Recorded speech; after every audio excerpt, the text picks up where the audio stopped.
रोम रोम भाइयों। ये 2080 का जमाना है। बत्तख हंसिया लेकर आता और करके गेहूं काटता और दो भेड़ मिलकर गेहूं को एक जगह रखते जाते। फिर मुर्गी आते और एक एक गेहूं तोड़कर मुर्गे को देते जाते। फिर मुर्गा उन्हें ऊपर रखते जाता। यहाँ तीनों भाई मिलकर खेत को जोतते और उनकी माँ खोदकर उसमें बीज डालती। अच्छा।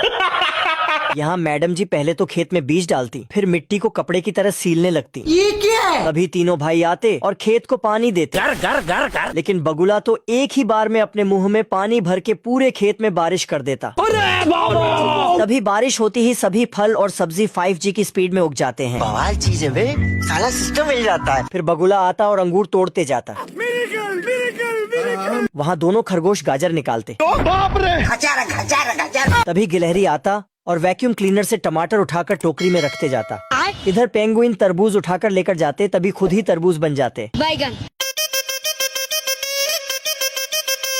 चिंटुआ का बेसुरा आवाज सुनकर गॉड और बत्तख के कान में से खून आ जाता है। अब तू गया बेटा। तभी बत्तख चिंटुआ का गेम बजाने जाता तो चिंटुआ भोपू से ही बत्तख को धर देता। चलो 1 2 3। आज मैं मर गया भैया। ससुर। बत्तख का ऐसा हाल देखकर गॉड बत्तख को थॉर की बिजली वाली शक्ति दे देता है। अपनी शक्तियाँ देखकर बत्तख अपनी शक्तियों का गलत इस्तेमाल करने के लिए निकल पड़ता और चिंटुआ के घर में जाकर उसका घर हिलाने लगता। अच्छा। ठीक है। हिलाते रहो जितना हिलाना है। बाप रे। फिर बत्तख चिंटुआ को एक बिजली का झटका देता तो चिंटुआ 9 2 11 होकर बाथरूम में छुप जाता है। लेकिन तभी बत्तख नल से ही बिजली मारता और तीर से निशानेबाजी करके चिंटुआ को दौड़ा लेता।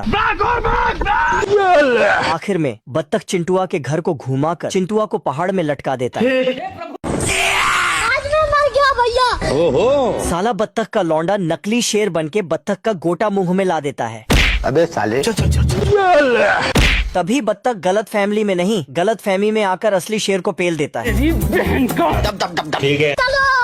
शेर को पेल कर बत्तख जा ही रहा था, तभी शेर उसके पीछे आता और साला गेट में धरा जाता। अब तू गया बेटा। बत्तख सभी खिड़कियां बंद करता, तभी शेर। चलो 1 2 3। लेकिन साला शेर तो गेट ही तोड़ देता है। अभी बदत है भाई, अभी बदत है। तभी बत्तख जोश में आकर पहले तो कारपेट फाड़ता, फिर शेर से कुश्ती करने चला जाता। अब तू गया बेटा।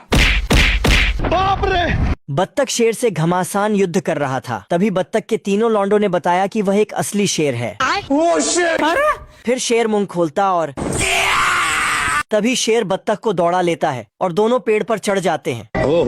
लेकिन बत्तख के तीनों लौंडे बत्तख को खाना डिलीवर कर देते और साला बत्तख अपने लेग पीस से नहीं खाने से ही शेर का पेट भर देता है। बैगन।